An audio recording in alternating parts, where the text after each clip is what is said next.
திருவள்ளூர் மாவட்டம் திருவள்ளூர் அருகே ஊராட்சித் தலைவர் முறையான வரவு செலவு கணக்குகளை காண்பிக்காமலும் தங்கள் பகுதிகளில் அடிப்படை வசதிகளை செய்யாமலேயே பணிகளை செய்வதாக முறைகேடு செய்துள்ளதை தட்டி கேட்ட வார்டு உறுப்பினர்களை கொலை மிரட்டல் விடுப்பதாக ஆட்சியரிடம் அளித்த புகாரின் அடிப்படையில் வார்டு உறுப்பினர்களிடம் ஊரக வளர்ச்சி மற்றும் ஊராட்சித்துறை அலுவலர் விசாரணையில் தங்களுக்கு திருப்தி இல்லை எனவும் விசாரணை அதிகாரிகள் ஒருதலைப்பட்சமாக நடப்பதாக 5 வார்டு உறுப்பினர்கள் அதிருப்தி.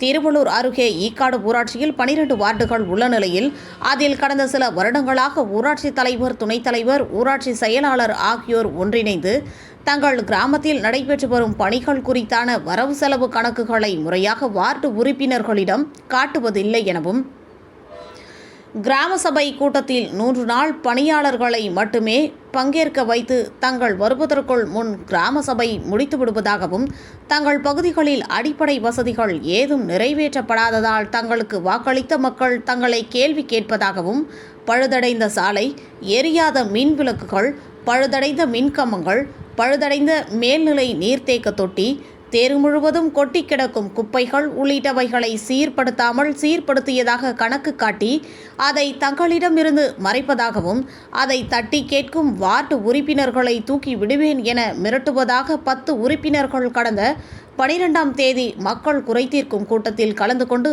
ஆட்சியரை நேரில் சந்தித்து மனு அளித்தனர்.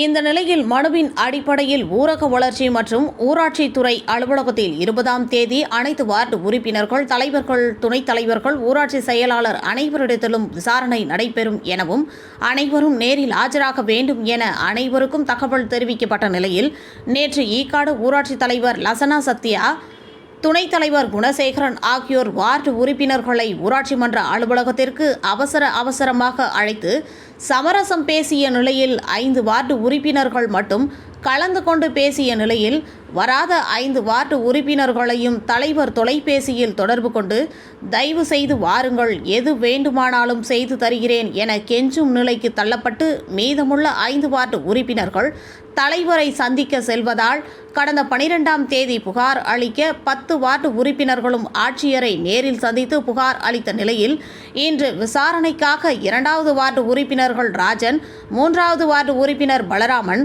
5வது வார்டு உறுப்பினர் தமிழ்செல்வி, 10வது வார்டு உறுப்பினர் தேவி, 11வது வார்டு உறுப்பினர் சரவணன் உள்ளிட்ட 5 பேர் மட்டும் விசாரணைக்கு ஆஜராகி தலைவர் உள்ளிட்டோர் தங்களுக்கு வரவு செலவு கணக்கு காட்டாமல் ஏமாற்றுவதாக கூறியுள்ளனர்.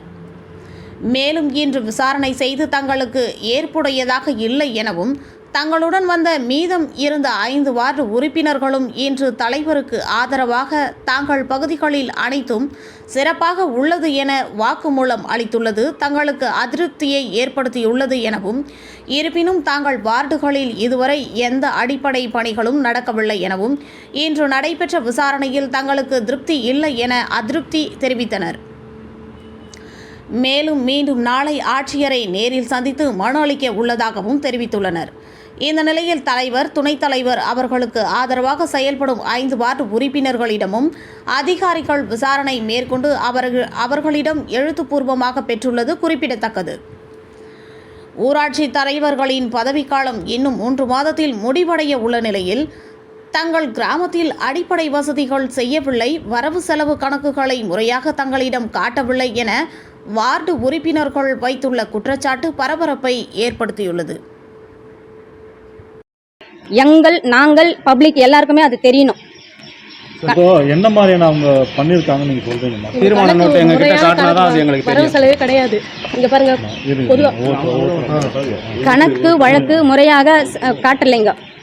கணக்கு வழக்கில் நிறைய மிஸ்டேக் இருக்குதுங்க. செய்த வேலைகள், செய்யாத வேலைகள் எல்லாத்துக்கும் காசு போட்டு எடுத்துருக்குறாங்க.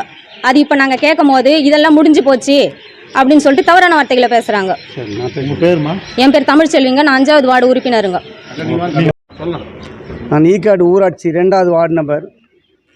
என்னுடைய வார்டில் வந்துட்டு வார்டு நம்பராக நின்னது ஏன்டான்னு சொல்லிட்டு வேஸ்ட்டு அப்படின்னு சொல்லிட்டு ஒரு நிபந்தனைக்கு வந்துட்டேன்.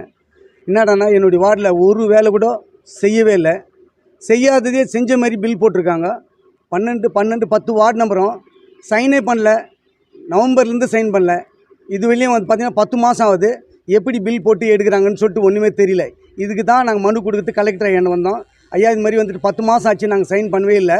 இவங்க சைன் பண்ண மாதிரி வந்துட்டு குப்பையாக வரதுக்கு எதுக்கும் எந்த 10 மாதத்துக்கு எந்த ஒரு வேலை இருந்தாலும் அவங்க சைன் பண்ணி அவங்களே இது பண்ணிக்கிறாங்க. இது எங்களுக்கு தெரியலன்ட்டு கலெக்டர் ஐயா மனு கொடுத்து வந்தோம். வரும்போது 10 பேரை வந்து கம்ப்ளைண்ட் கொடுத்தோம். நேற்று தினத்தில் வந்துட்டு கூப்பிட்டு வந்து எங்களை வந்துட்டு ஒரு 5 பேர் கூப்பிட்டு வந்துட்டு அவங்களுக்கு என்ன பேசுனாங்கன்னு தெரியல. இன்றைக்கி வந்துட்டு ஐயா கிட்ட வந்துட்டு ஏடி பஞ்சாயத்துக்கு வந்த பிறகு அவங்களுக்கு வந்து சர்க்குலர் அமிச்சாங்க. வந்த பிறகு மாற்றி பேர் எங்களுக்கு 5 பேருக்கு நல்லா திருப்தியாக இருக்குதுன்னு சொல்லிட்டு அவங்க சொல்கிறாங்க. எங்களுக்கு வந்து பார்த்தீங்கன்னாக்கா நாங்கள் மட்டும் இப்போ 5 பேர் மட்டும் நாங்கள் வந்துட்டு லெட்டர் எழுதி கொடுங்கன்னு சொல்லிட்டு ஐயா கிட்ட வந்தோம் ஏடி பஞ்சாயத்துக்கு. அவங்க சொல்கிறாங்க நீங்கள் லெட்டர் எழுதி கொடுங்கன்னு சொன்னாங்க. எங்களுக்கு கணக்காட்டிலேருந்து தான் நாங்கள் அங்கே வந்தோம். எங்களை வந்து திருப்பம் லெட்டர் எழுதி கொடுன்றாங்க. இதில் வந்துட்டு எங்களுக்கு பிரியம் இல்லாதனால நாங்கள் திருப்பம் போயிட்டு மேலீடு செய்கிறதுக்கு நாங்கள் வந்து ரெடி ஆகிட்டு இருக்கோம். என்ன விஷயம் என்னன்னாக்கா அதையெல்லாம் என்னுடைய வார்டில் வந்துட்டு மிக விஐபியெல்லாம் என்னுடைய வார்டில் இருக்காங்க. நான் வந்துட்டு உயர் அதிகம்னா ஜட்ஜி அம்மா இருக்காங்க, போலீஸ் அதிகாரி இருக்காங்க, கலெக்டர் சப் கலெக்டர் ஐயா இருக்காரு என் வார்டில். நீங்கள் வந்துட்டு நேரடியாக வந்து விசாரித்து பாருங்கள். என்னுடைய வார்டில் என்னுடைய வீட்டுக்கு எதிர்த்த போல் ஒரு போஸ்ட் ஒழிஞ்சிட்டு இருக்குது பாருங்கள், வீடியோவில் பாருங்கள். எத்தனையோ வருஷம் ஆச்சு நான் சொல்லி. நாளைக்கு ஊந்துருமோ என்றைக்கு ஊந்துருமோ நீங்கள் நேரடியாக வந்துட்டு இதை வந்து பார்க்கலாம். நான் சொல்கிறது பொய்யா இருந்தால் கூட நீங்கள் வந்து பார்க்கலாம் நேரடியாக. என்னுடைய வார்டில் ஒரே ஒரு ரோடு கூட போடல. எந்த வார்டு நம்பருக்கும் இந்த மாதிரி வேலை செய்ய போகிறோம் இந்த ஒர்க்குன்னு சொல்லல. கான்ட்ராக்ட்காரர்கிட்ட கொடுத்துட்டு அவங்க பாட்டுன்னு வேலை செய்கிறாங்க. வார்டு நம்பர் நின்றுதாலும் வேஸ்ட்டுன்னு சொல்லிட்டு நினைக்கிறேன். இது எது யார் விசாரிப்பாங்கன்றது எங்களுக்கே தெரியல. இது விசாரிப்பாங்க யாருன்னு சொல்லிட்டு. அதனால் சொல்லுங்கள் சார். ஆமாங்க சார். நான் அப்படி வெளில போயிட்டாங்கன்றத நான் சொல்லலை சார். அது நீங்களே என்னன்னு சொல்லிட்டு தெரிஞ்சுங்க. 5 பேர் நேற்று கூப்பிட்றாங்க. அதையும் மனு கொடுத்துட்டுக்கிறோம். கலெக்டர் ஐயா கிட்ட மனு கொடுத்துட்டாச்சு. இதுக்கப்புறம் வந்துட்டு 5 பேர் வந்துட்டு எங்களுக்கு கூட வரலடான்னு சொன்னால் நேற்று தலைவர் அம்மா கூப்பிட்றாங்க. அவங்க வாங்க இங்கே வாங்கன்னு கூப்பிட்றாங்க. நான் வீடியோ இருக்குது வந்து கூப்பிட்றவன கூட என்ன பாருங்க, நான் இது வீடியோவில் இருக்குது நாங்கிட்ட இந்த இவங்க கூப்பிட்றது. இது போல் நம்ம வந்து கம்ப்ளைண்ட் கொடுத்துருக்குறோமே, இந்த மாதிரி நேரத்தில் நம்மளை கூப்பிடக்கூடாது. விசாரணை பண்ணிட்டு பிறகு தான் நம்மளை கூப்பிடணுன்ட்டு நாங்கள் எதிர்பார்த்தோம். ஆனால் அந்த 5 பேர் மட்டும் தனியாக கூப்பிட்டு பேசியிருக்கிறாங்க. பேசின பிறகு நாங்கள் வந்த பிறகு பார்த்தோம். அவங்கள பார்த்து ஏன்பா நீங்கள் போனீங்கன்னு கூட கேட்டோம். அந்த இடத்துல போய் நம்மளுக்கு விசாரணை இருக்குது. இப்போ அவங்க கூப்பிட்டா கூட போகக்கூடாதுன்னு சொல்லிட்டு பிறகு அவங்க 5 பேர் மட்டும் கூப்பிட்டுட்டு இன்றைக்கி வந்து இப்போ 5 பேருக்கு எங்களுக்கு திருப்தியாக இருக்குது, நாங்கள் செஞ்சுருக்குது, எங்கள் வார்டிலலாம் திருப்தியாக வேலை செஞ்சுக்கிறான்றாங்க. நாங்கள் இது வந்துட்டு கட்டப்பறையாக இவங்க நடவடிக்கை எடுக்கலைன்னா நாங்கள் மேல் வீடு பண்ணிவிட்டு நாங்கள் எங்கே போய் செய்யணும்னு சொல்லிட்டு பேசுவோம் அவங்களாண்ட ஐயாட்ட. நன்றி.